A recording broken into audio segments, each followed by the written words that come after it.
everybody, welcome back to the MXGP of Patagonia, Argentina. It's the opening round of the FIM Motocross World Championship.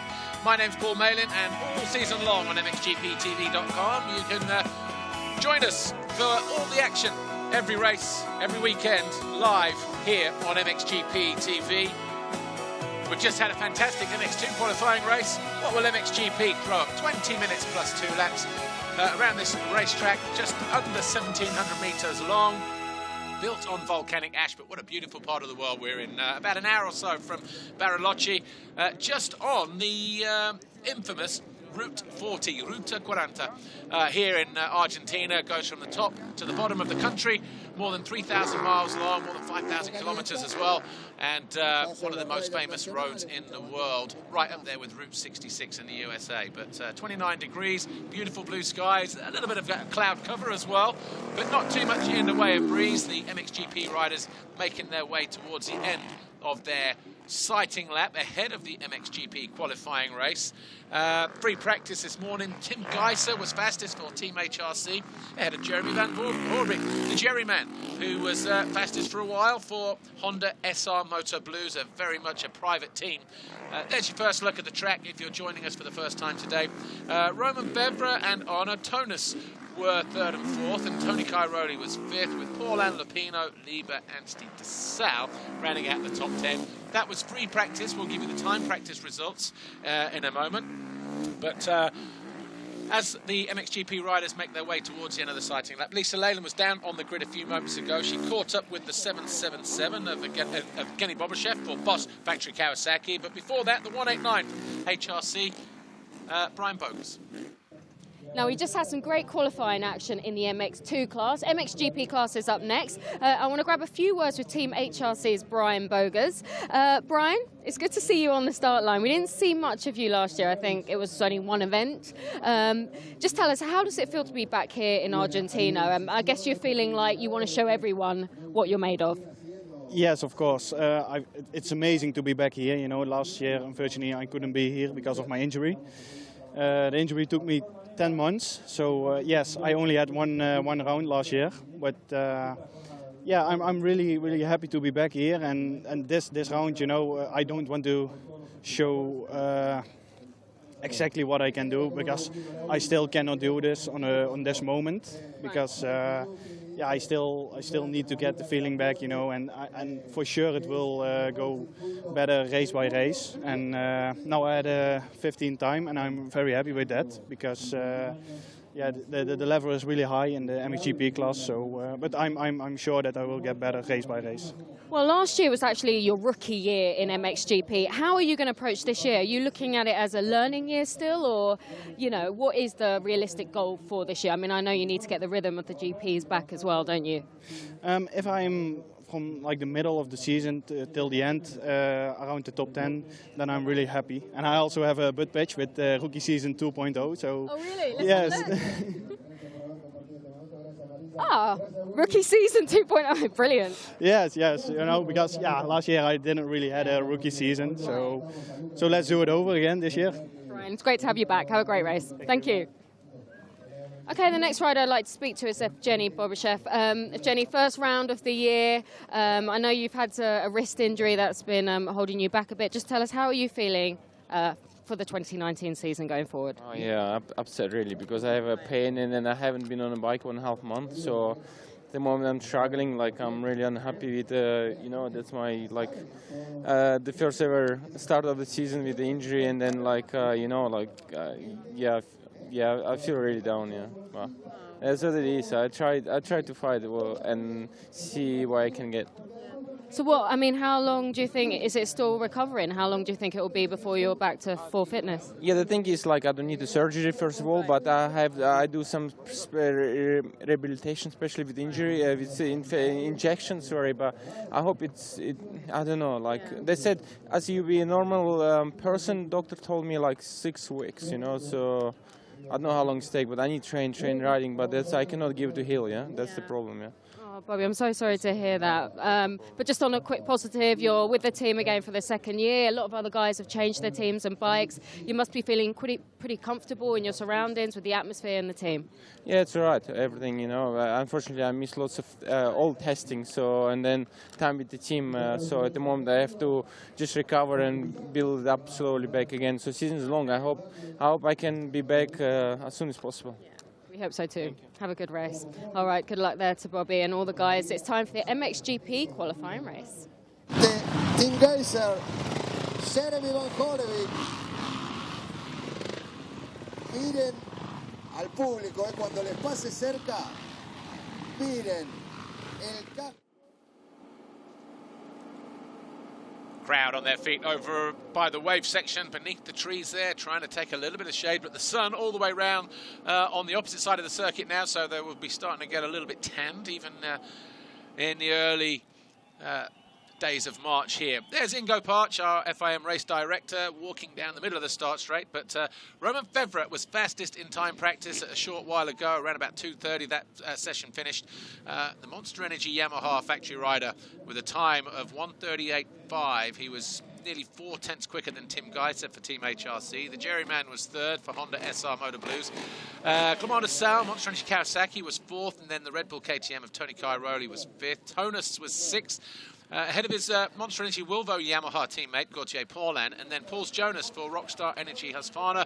He's been a 2-time winner around here. He's got 4 race wins from the MX2 days, and he will go to the line in 8th ahead of Alessandro Lupino for Geben van Venrooy Kawasaki and Julian Lieber, Monster Energy Kawasaki. Max Nagel for KTM Saarholz lines up in 11th, as we took a quick look there of Tony Cairoli, the 2:22. Jassiconis was 12th. Ivo Monticelli on the standing construct KTM. He's had a decent pre-season. He lines up in 13th place, head of the Boss Factory Kawasaki of Tommy Searle, Brian Boger's, Jordi Tixier's VHR KTM, Sean Simpson's RFX KTM, and then Jeremy Siwa, Max Anstey, Glenn Koldenoff, Genny Bobashev, Hector Asunciao, Jose Boutron, Jetro Salazar, Juan Pablo Lizardi, Joaquin Poli, Marcos Antezana, Francisco Urituya, and Victor Garrido. Riders lining up on the grid then. Who will it be that gets off to the best possible start here this weekend? Last year in the MXGP qualifying race, it was Tony Cairoli who was victorious ahead of Jeremy Van Horebeek, and in third was Clement de Sal. There's Roman Febvre. He's looking very relaxed and feeling quite confident, actually. Seeing him around, just watching the body language of everybody coming into this weekend's race, and obviously watching people around the airports as well. You know, when we flew in, sort of Monday, Tuesday, Wednesday, when everybody flew in, there was different riders and teams joined us along the way from either Amsterdam to Madrid, Madrid to Buenos Aires, people then flying in from Rome to Buenos Aires, and then the final flight to Bariloche was obviously stacked with representation from MXGP, riders, teams, managers, wives, girlfriends, FIM officials, members from Youthstream hierarchy as well, and it's just interesting to see the body language of everybody as they're sat there in their own little world, you know, talking, just mixing within their own little circles.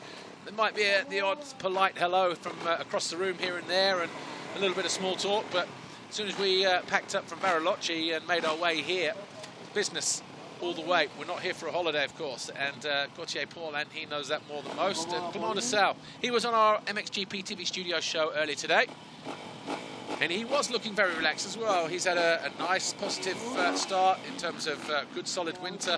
They're on that new 2019 factory Kawasaki, the KX... the KX 450 SR, and they've made some big gains. It's a brand new bike, and he's already feeling good on it and very relaxed. But the Fly Racing 15-second board gets hoisted up into the air. 20 minutes plus 2 MXGP qualifying race here from the opening round of the FIA Motocross World Championship. The MXGP of Patagonia, Argentina. Fly Racing 5-second board is going to turn, and we are just moments away then from the first gate drop for MXGP. Roman Febvre in the gate closest to us, alongside him Tim Gajser, and those two duking it out into the first turn. Gajser runs everybody wide. Lieber, I think, over on the far side with the Kawasaki, but The two Kawasaki's actually right in there. Desal, is that Desal and, no, it's Lupino, 77, and Lieber just ahead of him in second place. Gajser leads the way though. Then we've got the Rockstar Energy Husqvarna of Jonas, all in white in fourth place. Febvre just around the outside of him in fifth position. He triples his way into and takes the middle route through as an entry into the wave section. This part of the racetrack has caught numerous riders out over the years, but trying to make a break for it. Tim Gajser, 2:43. Lieber second, Lupino third, Jonas, the 41 is fourth, and Febvre, and then Van Horbik in red. Right, over on this next section of racetrack, after the iPhone tabletop, the split section, watch Tim Gajser. Now that he's got clear track, he was double from the outside, along with a couple of people, a little bit of carnage going on over the background. Will he do it? Yeah, there he goes. He goes double, as everyone else goes single, triple into this section. Didn't get him the fastest lap in time training, though. But it is a gain when you've got clear track ahead of you, no doubt about that. There's Gajser disappearing. Then we've got Lieber, then Lupino, and Febvre around the outside of Jonas and runs it up the inside in the next right-hander, and then has to go defensive in the penultimate corner on that Monster Energy Yamaha. Bunch of riders buried down the mid-pack area. We get the riders over the line for the first time. It's Gajser who leads the way. Lieber second, Lupino third, Febvre fourth, Jonas in five. But for how much longer? Because the Jerryman goes around the outside on his Honda SR Motor Blues machine and then runs it up the inside of the Latvian, who had a big crash here. I think the first or the second time he came here when he was in MX2, when he got high-sided and rang his bell pretty spectacularly in these two. Oh, very close. As they hit the second of those two floating jumps, Jerryman not taking any prisoners.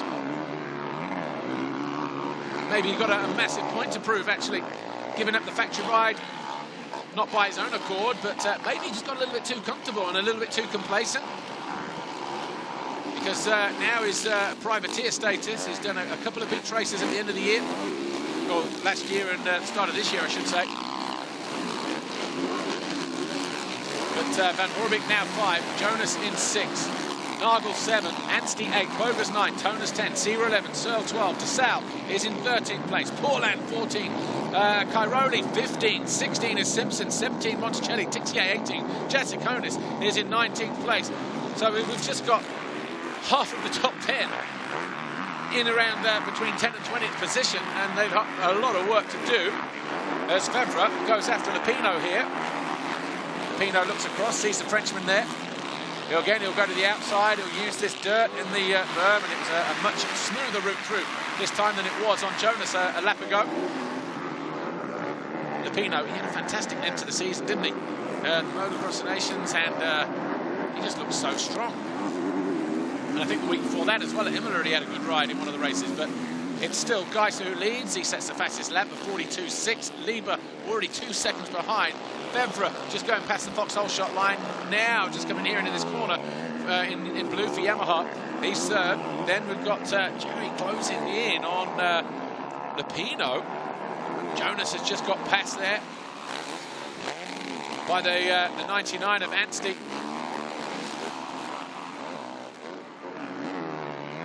And the number 12 of Nagel is in there. So Nagel not showing up on our timing screen. He is now as 6, so he must have had a transponder issue initially. So it's Nagel right there in the light blue. So just recap then. Gajser leads. Lieber second. Febvre is third. Lupino fourth. Nagel, just there in blue, is in 6th place behind Van Horbik. Then we've got 7th is the man in white, Paul Jonas. Just behind him at 8th, Max Anstey. Then we've got 9th place. Looks like it might be DeSalle on the Kawasaki. Yeah, he's just found his way past the number 4, Wilvo Yamaha, Monster Energy Wilvo Yamaha of Arno Tonus. So Tonus now in 9th place. Then we've got Bogus and Searle behind them. Cairoli making a poor start. So too did Siwa and Paulin and Simpson and Monticelli and Tixier and Jessiconis. Nagel for Sarholz, KTM. Anstey though up the inside, he takes a different route through rhythm section. He'll jump long here, we might put the squeeze on Jonas. Oh, a little bit of tag team going on. Jonas winning out that little battle for now, and that puts Anstey right into the clutches at the number 25, Monstrange Kawasaki of Clement de Sal. So Gajser, Lieber, Febvre, Van Horbik, Lupino, Nagel, Jonas, Anstey, and de Sal in green here for Kawasaki. He looks to go the smoothest route through. I've stood down there in practice this morning, and it is very quick, that inside line. You're out of all the bumps, out of all the holes, but it does tighten up quite significantly towards the end there, but good control there, and maybe that's indicative of the new chassis design for the 2019 Kawasaki 450. And look at that, 2 passes in about 3 corners for de Sal. This time he goes past Pauls Jonas. The Rockstar Energy Husqvarna, but he loses vital ground there, and Jonas finds his way back past the Belgian. Not had too much time on the bike in the winter, of course. He missed Imola the final round to have knee surgery. Did the former MX2 world champ from 17. So rookie year for the number 41 in white, with Antti Pyränen and Kimi Räikkönen's Rockstar Energy Husqvarna squad. de Sal. Tell you what, I'm actually quite impressed with the way that the track is cut up this year. Oh, he carves his way between the KTM and the Husqvarna. Went outside, inside. He was already slightly ahead of Anstey anyway, but Anstey should be able to find his way through at the end of the straight here, but again, different option for him. He'll have to go the long way round in this next right-hander at the top of the hill. Will he try to jump long again? Yes, he does, but this time he puts the squeeze on Jonas.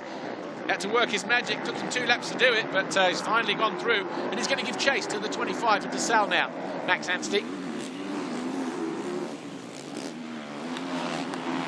So it's Gajser who leads, 4 seconds clear for Team HRC.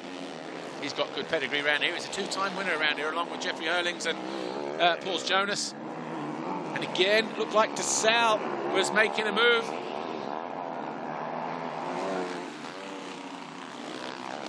So a quick look. There's Jonas.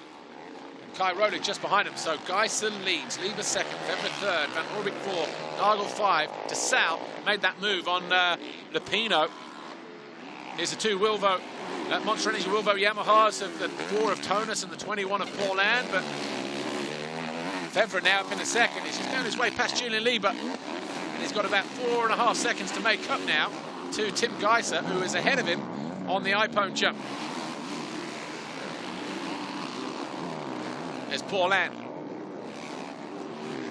Tonus just behind him. Paul-Ann's bell helmet actually running an Argentine flag on it. Indicative of where we are this weekend, of course. I wonder if he's going to do that every week. Right, here's Kai Rolik. First look at the Red Bull KTM during this qualifying race. That section there is just catching out 1 or 2 riders. Not difficult, but you do need to be smooth. Right, let's see what the lap times are this time around, because Gajser are about to hit the line any moment now. 43.9. And Febvre will go second, and his lap time will be a 42.6, fastest lap of the race. That gap, 3.2. So we've got a very smooth, relaxed Romain Febvre going for Tim Gajser here as Kai Rolik goes around. His former stablemate, Pauls Jonas. Of course, moving from Red Bull KTM to Rockstar Energy Husqvarna now, the rider in white. Probably won't offer too much resistance to the 9-time champ. Oh, and he stalls the bike. Or has he got a... No, his bike's broke. So Kai Rolik trying to get his bike going. There we go. No. So drama for Kai Rolik. Obviously got an issue, big time. Watch this here. He comes in, he goes to get on the gas, and then he thought, well, okay then, maybe I've just stalled it. Good reflexes there from the 41, though, of Pauls Jonas to avoid him. But major drama here, and Kai Rolik just trying to figure out what has gone on. Well, the good news there is it's just right at the first turn. He can push it down pit lane backwards, but that is a significant blow to Antonio Kai Rolik's qualifying and possible Argentine Grand Prix here at Patagonia, because he's won a race here in the past, but he's never won a Grand Prix here.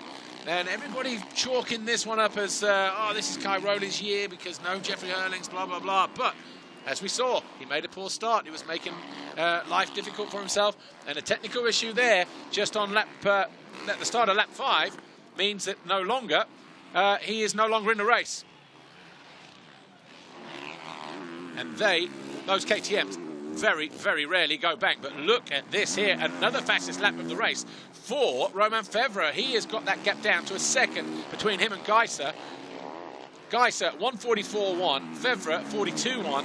That time around, another fastest lap, and they're already 4 seconds clear of Julian Lieber, who is there in third for Monster Energy Kawasaki. Van Horbik for SR Honda is next. Then Clement de Sal 5th, Nagel 6th, Anstey 7th, Paulin 8th, Lupino 9, Tonus in 10th. Right, let's see where we can find out where Febvre is making up the time here on Gajser. Slightly cleaner in there, keeps his wheels on the ground, the shortest route through, gets better drive into the waves. That setup looks fantastic, doesn't it? Romain Febvre and his Monster Energy Yamaha just making it look very, very easy at the moment. Just looks like the Febvre of 2015, just smooth and relaxed and not a care in the world. Right, this will be interesting. The left-hander at the end of the straight, if we can go wide, you watch Febvre.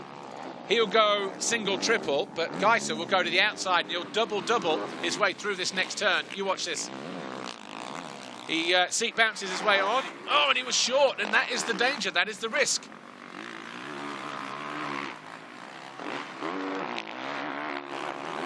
But to whittle down, what, 3 or 4 seconds, down to 1.2, Febvre is obviously doing something right. Cairoli, dejected.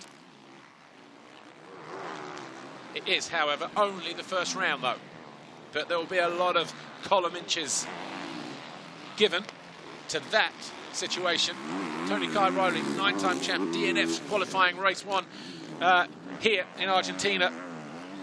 And then the blah, blah, blah, and the keyboard warriors will be out in full force.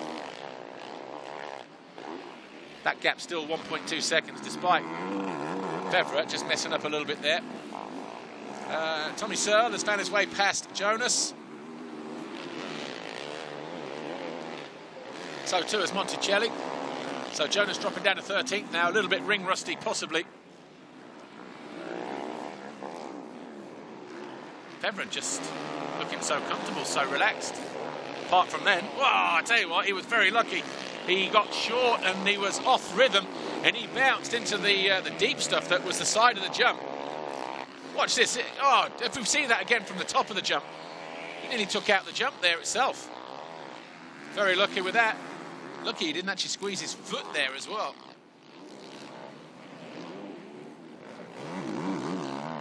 So Gajser clutching his way through that right-hand turn. Working with Jackie Vimont now, Romain Febvre, of course. Khmer boys have utilised him the last few years.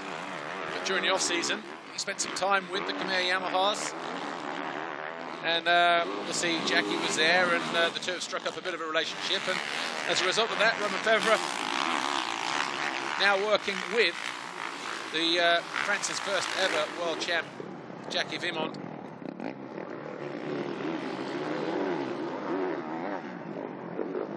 And in the past, he's always chosen to do his own thing, do his own riding, didn't need a coach, didn't need anybody like that, but maybe that was the missing piece for Romain Febvre. Of course, it's too early to say for sure yet, but he definitely looks good at the moment. Right, Lieber is in third still from Van Horbik to Sal. They top 5 unchanged, 13 seconds, nearly 14 seconds off the leader though to Sal.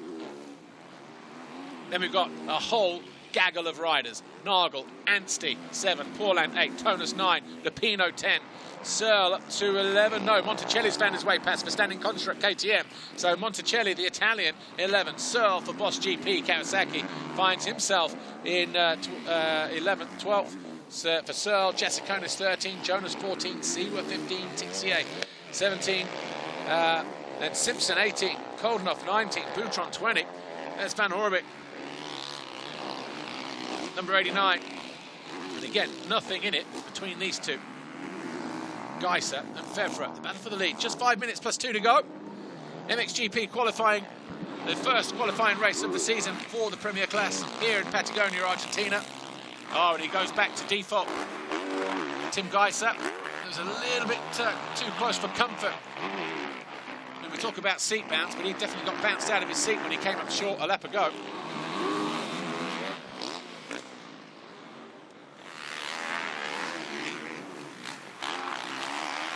versus reward.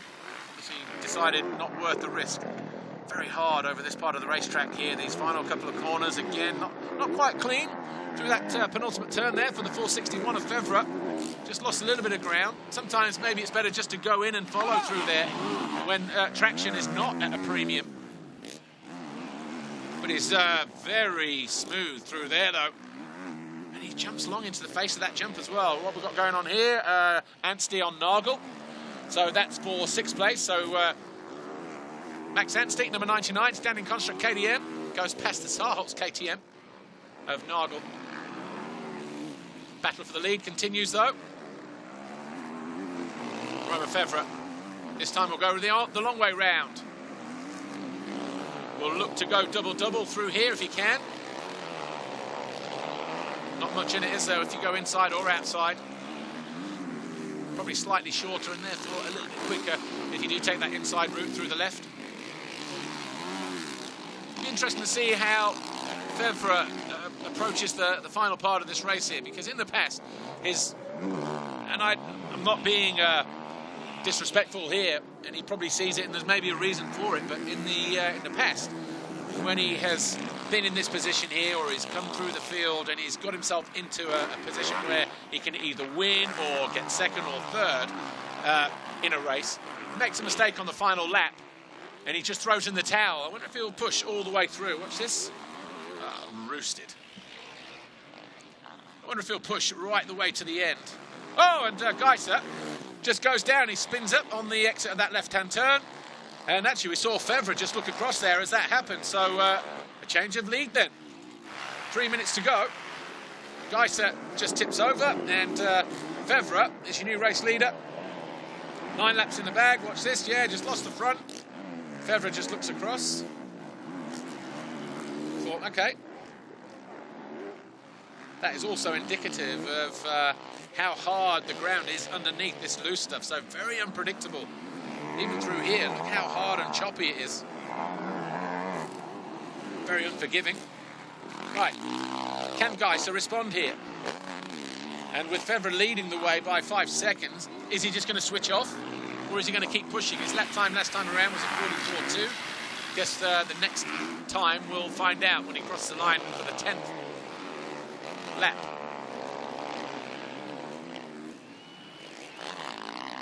But looking very smooth, comfortable, relaxed. That's the gap. No, there's a back marker there. Has he gone missing again, Gajser? Right, here's Febvre.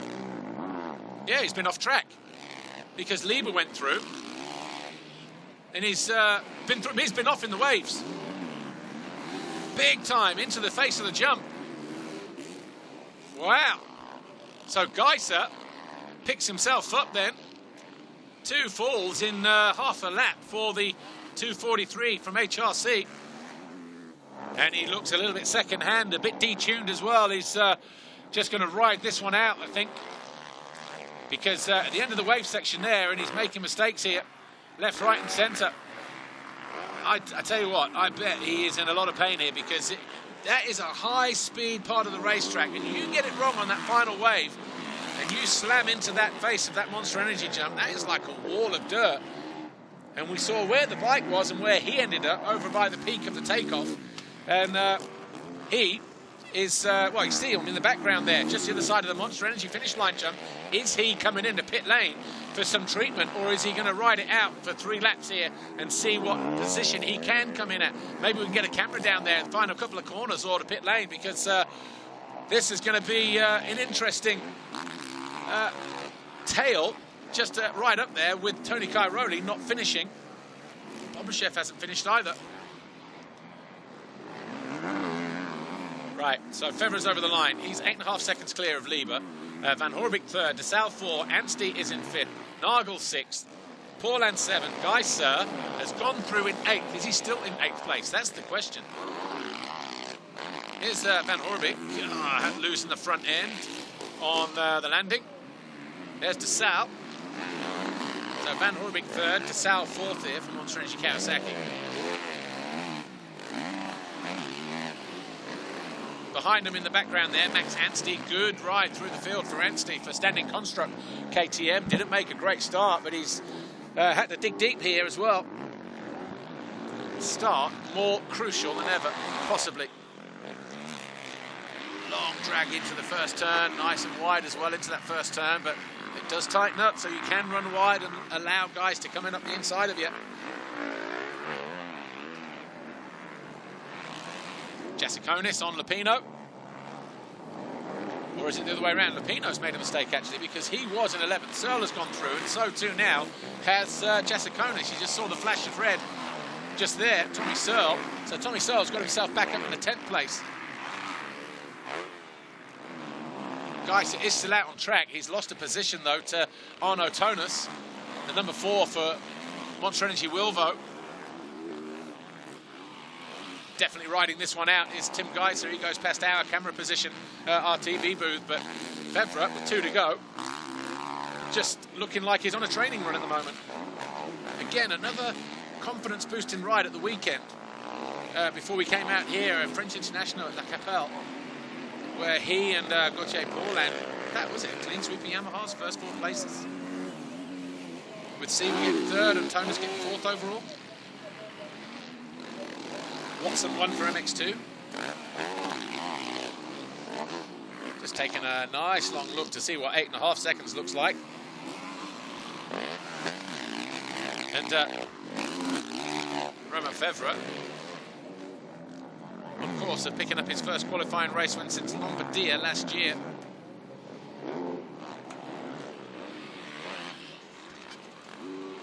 Right, there's your gap to 3rd. Van Hoorbeek in red. So the private team in the paddock this year, the number 89 for the Jerryman, Jeremy Van Hoorbeek, Honda SR Moto Blues. Josh Selfranc, the team owner of that, former French racer and Supercross rider, of course, over there. It's a massive privateer effort. Money being pulled in from all kind of different quarters. 1 to go, though. Febvre just has about a minute and 50 to go before he takes a checkered flag on what has been a very, very convincing performance, I should say. Looks easy, but it's not anything but. Still got to concentrate, still got to focus. This track will bite you, as Gajser has found out. Gajser in 9th, waiting for him to come over the line, actually. Still goes through in 9th, a couple of seconds down on Tonus. So as we head into the final lap then, Romain Febvre 6.7 seconds clear of number 33, Julian Lieber, Monster Energy Kawasaki in 2nd. Van Hoorbeek is closing in 3rd on that Honda SR Moto Blues machine. De Salle 4th for Monster Energy Kawasaki. 5th is Max Anstey's standing construct KTM. 6th is the Saarholz KTM of Max Nagel. Gauthier Paulin, Arno Tonus for Monster Energy Wilvo Yamaha are 7th and 8th. Gajser for Team HRC is 9th. And Alminas Jasikonis Rockstar Energy Husqvarna Factory Racing in 10th. Tommy Searle, Boss GP Kawasaki is in 11th, so AJ has found his way past the Brit. Then we've got Lupino, Tixier, Seaworth, Simpson 15, Monticelli, Jonas, Koldenhoff, Boutron and Jetro Salazar rounding out the top 20. But a walk in the park for Romain Febvre.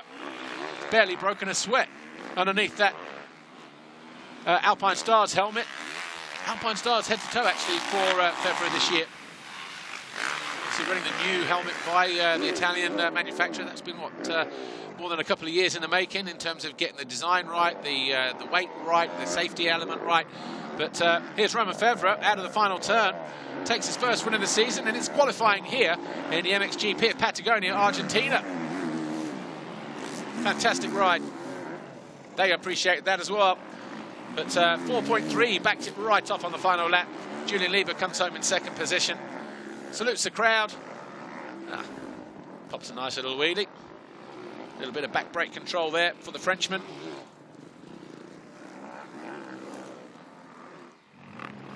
Yeah, this was Gajser just falling out of the lead, and then his race went from bad to worse about a half a lap later when he spammed himself into the face of the Monster Energy jump. We'll catch the highlights in a few moments, but here is Tim Gajser. He does cross the line in a dejected and very disappointing for him 9th place after what looks so promising for the former two-time world champion, of course, back-to-back titles in MX2 and MXGP. Anyway, here's Lisa with Romain Febvre. Romain Febvre, good job. You were right where you needed to be when Gajser went down. But even before that, you looked so smooth, so relaxed out there. You actually made it look easy. Just tell us, what was it like from your seat? Yeah, felt really good all day long. Speed is really good. I had a good start. Yeah, in the first few laps was a bit, battle with everyone. So I lost time. Gajser was on the front, and he took his line. But I felt comfortable. I saw where I could close the gap, so I tried to be focused on that part of the track, and made it. He made a mistake, and won the first qualifying moto of the year. So really happy for my team, Montserrat Energy, Yamaha Factory Racing. They did a great job all season long, all winter long, and I'm really pleased. Great job. Good luck for the races. Yeah, fantastic ride for Romain Febvre. One or two little mistakes on the way to taking the lead. He'll look at the video and see how he can minimise that, but he was pushing. But he never looked really out of control, did he? He was just commanded the qualifying race here. And he wins it by 4.3 over Julian Lieber. Official confirmation of the results coming up next.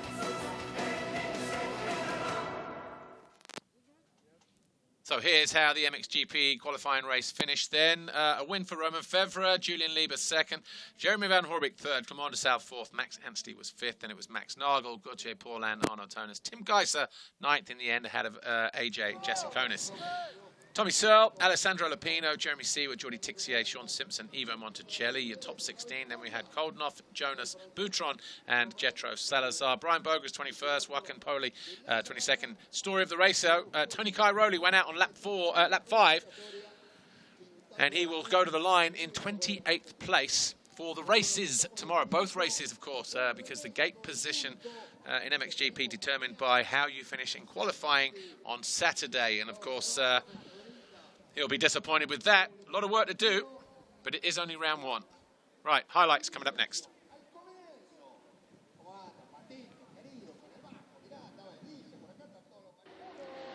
First MXGP great gate drop of the season then. The qualifying race, 20 minutes plus 2. Tim Gajser made a fantastic start. He ran Julian Lieber wide. Romain Febvre was in around about 8th or 9th place through the first couple of corners, but he rode a patient race and bode his time. Lupino was in there in third, ahead of Paul Jonas, and quickly into 4th place, briefly, was the 461 of Romain Febvre. Jonas made him work a few more laps though. Jeremy Van Horbeke was in there in red, in around about 6th place. Then he nudged his way past Jonas through the long sweeping turn as he went after Romain Febvre. Febvre then found his way into third with that move on Lupino, made it look very easy. Jonas got undone there by Max Nagel. Nagel eventually came home in around about 5th place, actually, 6th place for Saarholt's KTM. Clement Desailles didn't make a fantastic start, but he took the shortest route through the turns. Found his way past Anstey. Then immediately after that, past Jonas as he moved into 5th place. Anstey then followed the Belgian. Nudged his way past Jonas. Cairoli was next past the Latvian, but then at the start of lap 5, as he got on the gas, his Red Bull KTM let go. And that was it. Cairoli was out of the race. He will go to the line in 28th place. Tim Gajser led, but he had a 4-second lead, slashed to about 2 seconds, and then, in no time at all, Febvre was all over the back of him as these two challenged for the lead. Febvre, though, lucky to get away with that. Nagel found himself getting passed by Anstey. And then Gajser fell from the lead, handing the advantage to Romain Febvre. Half a lap later, and Gajser was down on the face of the jump at the end of the wave section. The HRC rider throwing away his machine in spectacular fashion. He had eventually come home in 9th place. Romain Febvre, though, 4 seconds clear of Julian Lieber at the end of the race to take his first qualifying race win of the year. And what a fantastic ride it was as well. Lieber, Van Horbeke, De Sal, Anstey, your top 5. Right. We are out of time here. We will let you sit back and enjoy the best moments from MXGP qualifying race. We'll be back on air tomorrow, 12 o'clock local time, which is 3 o'clock if you're watching in the UK, and 4 o'clock if you're watching in Central Europe. So hope you've enjoyed the action today on MXGPTV.com. My name's Paul Mellon. Thanks for watching. We'll see you tomorrow. Bye-bye for now.